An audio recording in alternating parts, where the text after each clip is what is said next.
और cashless scheme अब हमारे डीटीसी के कर्मचारियों को मिल सकेगी। डीटीसी को अपनी सेवा दे चुके हैं, अपने लाइफ का जो अनमोल पीरियड था और आज उनको खुद को मेडिकल की ज़रूरत होती है। दिल्ली सरकार द्वारा दिल्ली में डीटीसी बस कर्मचारियों को अब मेडिकल सुविधा देने की बात है वो कही जा रही है और ऐसे में 25 ऐसे अस्पतालों को चिन्हित किया गया है जिनको जो डीटीसी कर्मचारी हैं किसी तरह की कोई दिक्कत आती है तो उन अस्पतालों में अपना इलाज करवा सकेंगे। इसी मुद्दे पर हमारे साथ बातचीत करने के लिए मौजूद हैं डीटीसी एकता यूनियन के अध्यक्ष ललित चौधरी जी। ललित जी, आपसे जानना चाहूँगा किस तरह देखते हैं इस पहल को दिल्ली सरकार की? देखिए, मैं आपके चैनल के माध्यम से सबसे पहले तो गवर्नमेंट का बहुत बहुत धन्यवाद करना चाहूँगा। हमारे मैनेजिंग डायरेक्टर का बहुत बहुत तहे दिल से शुक्रिया करना चाहूँगा कि ये जो लड़ाई थी कैशलेस स्कीम के लिए, ये बहुत ज़रूरी थी और बहुत लंबे समय से चल रही थी।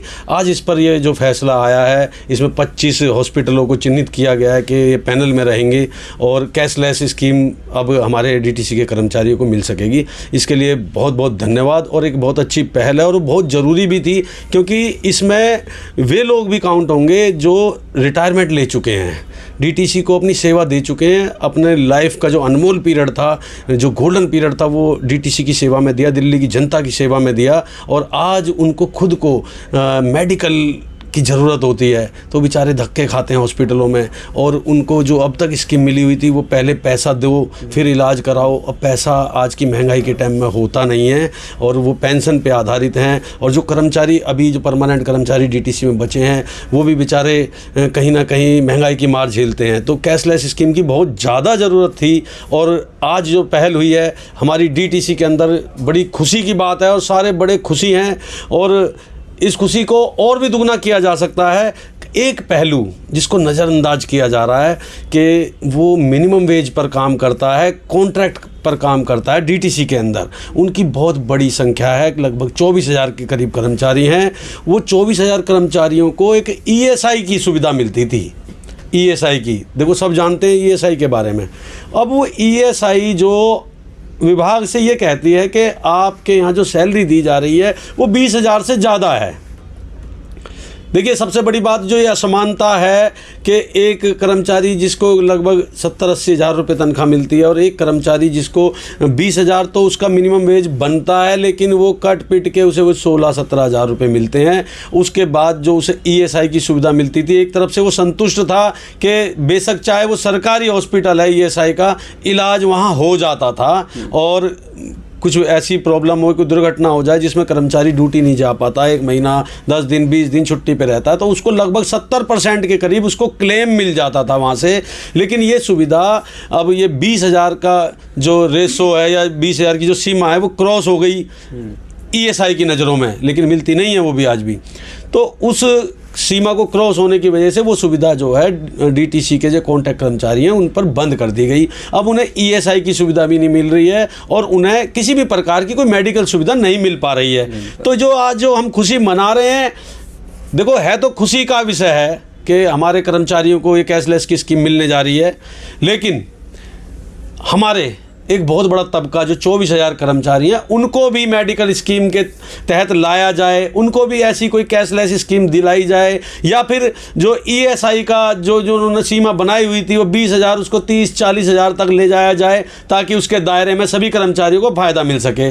तो ये खुशी अभी अधूरी है, लेकिन खुशी है लेकिन अधूरी है। अगर हमारे सारे कर्मचारियों को मिलेगी तो हमें भी बहुत ज़्यादा खुशी होगी, उनके परिवार को एक सुरक्षा महसूस होगी कि मैं आपातकालीन स्थिति में मेरे स्वास्थ्य का ध्यान रखने के लिए कोई कंपनी, कोई बीमा कंपनी, कोई ईएसआई है, कोई विभाग है। तो अभी जो पहल की गई है, जो अभी डीटीसी कर्मचारी के लिए रहेगी, पहला चरण रहेगा, क्या दूसरे चरण में जो कॉन्ट्रैक्ट वाले हैं ऐसी कोई बात सामने आ रही है कि कॉन्ट्रैक्ट वालों के लिए भी इस तरह की सुविधाएँ हैं वो जल्द लागू हो सकती है? देखिए, अब सरकार अपनी आई है, ईमानदार सरकार है, देशभक्त सरकार है, तो जो काम नहीं भी हो सकते थे आज वो भी काम होंगे।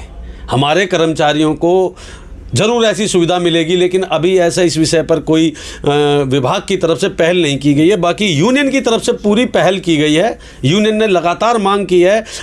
जो अभी हमारे पिछले एमडी साहब थे प्रिंस धवन जी, उन्होंने बहुत अच्छी पहल की थी। उन्होंने प्राइवेट कंपनियों को ऑफ़र किया कि भाई ये स्कीम आप हमारे कर्मचारियों को दो, तो जो भी कर्मचारी का और इनका शेयर बनता है हम मिला के देंगे, उनको भी ये सुविधा मिल सके। लेकिन अभी तक कोई कंपनी आगे नहीं आ पाई है। अभी भी इंतज़ार ईएसआई की सीमा बढ़ाने बढ़ाने का हो रहा है, तो उसके लिए हम प्रयासरत हैं, हम लड़ रहे हैं, चाहे हम विभाग से लड़ें, चाहे हम सरकार से अपील करें, चाहे हम कोर्ट के माध्यम से लें, लेकिन हम ये दिलवाएंगे। और खुशी की बात ये होगी अगर सरकार अपनी तरफ से पहल करके हमारे कर्मचारियों को उनके स्वास्थ्य के जो अधिकार हैं वो दे दें, तो बहुत बड़ी खुशी की बात होगी। ठीक है, तो देखिए ललित जी का कहना है कि जिस तरह से डीटीसी कर्मचारियों को पैनल के जरिए उनका इलाज करना, मुफ्त इलाज का जो वायदा है दिल्ली सरकार द्वारा किया जा रहा है, लेकिन कहीं ना कहीं अभी सवाल ये है कि जो कॉन्ट्रैक्ट पे काम करने वाले जो कर्मचारी हैं वो भी डीटीसी के दायरे में आते हैं, उनके लिए फिलहाल अभी ऐसी कोई योजना नहीं निकली है। उम्मीदें लगाई जा सकती है कि शायद दिल्ली सरकार उनके बारे में भी सोचे। मनोज शर्मा जी हमारे साथ बातचीत करने के लिए मौजूद है। मनोज जी, किस तरह देखते हैं इस तरह से डीटीसी के कर्मचारियों के लिए इस तरह की सौगात लेकर के आना? फिलहाल अभी कॉन्ट्रैक्ट वालों के लिए नहीं है, क्या लगता है कि दिल्ली सरकार इनके बारे में भी सोचेगी? बिल्कुल, हमें ऐसा लगता है कि दिल्ली सरकार लगातार ही अपने जो कॉन्ट्रैक्ट कर्मचारी है जो 24,000 की संख्या में है उनके बारे में पूरा विचार कर रही है। लास्ट पिछले वीक हम सीजीएम साहब से मिले थे इस बात को लेकर कि जो ईएसआई की जो दायरा है उसको बढ़ाया जाए या कर्मचारी की सैलरी बढ़ाई जाए ताकि कर्मचारी को उसका लाभ मिल सके। दूसरी चीज़ है, जो आज के टाइम में लगभग 3,000 इलेक्ट्रिक बस चल रही है रोड पे, जो देवी बस के नाम चल रही है, ब्लू कलर की इलेक्ट्रिक बस चल रही है। उनमें जो ड्राइवर प्राइवेट कंपनी के काम कर रहे हैं उनको कोई भी मेडिकल सुविधा नहीं मिल रही है। लगातार हमें यूनियन के माध्यम से हमें फ़ोन आते हैं, उन ड्राइवरों की शिकायतें आती हैं कि हमें ना ईएसआई मिल रहा है, ना जो ठेकेदार मालिक है, ना हमें कोई मेडिकल की सुविधा देते हैं। तो उनके लिए भी बहुत बड़ी एक समस्या है कि दिल्ली की सड़कों पर 24 घंटे वो बसें चलाते हैं, इस प्रदूषण की मार को झेल रहे हैं, पर कहीं ना कहीं जो प्राइवेट मालिक है, ठेकेदार हैं, वो इस बाद में फेलियर साबित होते जा रहे हैं। और ये प्राइवेट मालिक की जिम्मेदारी है अपने कर्मचारी के प्रति कि उनको मेडिकल की सुविधा दी जाए, पर एक भी ज़मीनी स्तर पर किसी को भी मेडिकल की सुविधा नहीं मिल पा रही है। अच्छा मनोज जी, एक सवाल ये भी रहेगा कि दिल्ली सरकार लगातार डीटीसी की जो संख्या है वो बढ़ा रही है बसों की, ऐसे में कई ऐसे भी रूट हैं जहाँ पर अभी बसों की कई संख्या वो काफ़ी कम मिल रही है, या फिर कह सकते हैं रूट भी कम लग रहे हैं।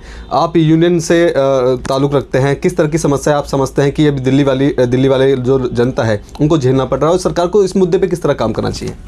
देखो जी, सबसे पहले तो जो सरकार ने पहल शुरू की है इंटरस्टेट की, जो दिल्ली से लेकर सोनीपत तक और दिल्ली से बड़ौद तक की जो इंटरस्टेट की पहल की, बहुत अच्छा सराहनीय कदम है। इसी बात का हम दिल्ली सरकार का बहुत बहुत दिल से धन्यवाद करते हैं। पर जो दिल्ली की जो बसें हैं, जो दिल्ली की जनता है, उनको उनकी सुविधा नहीं मिल पा रही है, क्योंकि आप बसें दिल्ली के लिए तो चला नहीं रहे हैं, बाहर के लिए चला रहे हो। दिल्ली में सवारियां कई घंटों बसों का इंतज़ार कर रही है, उन्हें बसें तक नहीं मिल रही हैं। रूटों पे से जो पुरानी बसें थी वो स्क्रैप हो गई हैं, नई बसें कम की संख्या में आ रही हैं।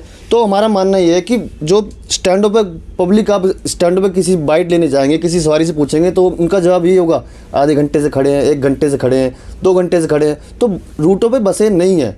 और दूसरी चीज़ें जो इन्होंने, एक ऑब्जेक्शन मैं और करना चाहूँगा, जो इन्होंने रूट बनाए अपने जो देवी बसों के, एग्जाम्पल जैसे 5502, 5603, जो ये रूट है, इसमें सवारी समझ नहीं पाती है कि हमें ये रूट बस जा कहाँ रही है। अधिकतर आप पूरी दिल्ली में देखते होंगे कि सारी बसें खाली चलती हैं। खाली इसलिए चलती हैं क्योंकि दिल्ली की जनता पब्लिक रूट समझ नहीं आ रहा है, ये बस जा कहाँ रही है। डिस्प्ले पे कुछ लिखा आ ही नहीं रहा, सिर्फ 5502, 5603, तो पब्लिक को पता ही नहीं बस जा कहाँ रही है, इसीलिए वो बसें खाली चल रही हैं। ये जानबूझकर प्राइवेट लालाओं को, ठेकेदारों को फ़ायदा पहुँचाने की कहीं ना कहीं साजिश दिखाई दे रही है हमें। ठीक है, तो देखिए ये थे हमारे साथ मनोज शर्मा जी और ललित जी। इनका साफ तौर पे कहना है कि जिस तरह से दिल्ली सरकार ने पैनल के जरिए कर्मचारियों को मेडिकल सुविधा देने की बात कही है, इसे कहीं ना कहीं खुशी की बात है। और ऐसे में इनको उम्मीद है कि जो कॉन्ट्रैक्ट कर्मचारी है उनके लिए भी दिल्ली सरकार सोचे। इसके अलावा आपको बता दें कि दिल्ली सरकार लगातार जो नई बसों का उद्घाटन है दिल्ली की सड़कों के लिए, दिल्ली की सड़कों पर बसों को चलाने के लिए कर रही है, लेकिन कई ऐसे रूट भी हैं जहाँ पर बसें समय पर नहीं आ पा रही है। लोगों को इस जो सवारी है उनको इस समस्या का सामना करना पड़ता है। और केवल इन लोगों का ये कहना है कि दिल्ली सरकार नई बसों के साथ साथ उन जनता का भी ध्यान रखे जो आधे घंटे या 1 घंटे इंतजार बसों के लिए करती है, उन रूटों का खास तौर पे ध्यान रख करके उन सड़कों पे भी बसें चलवाएं।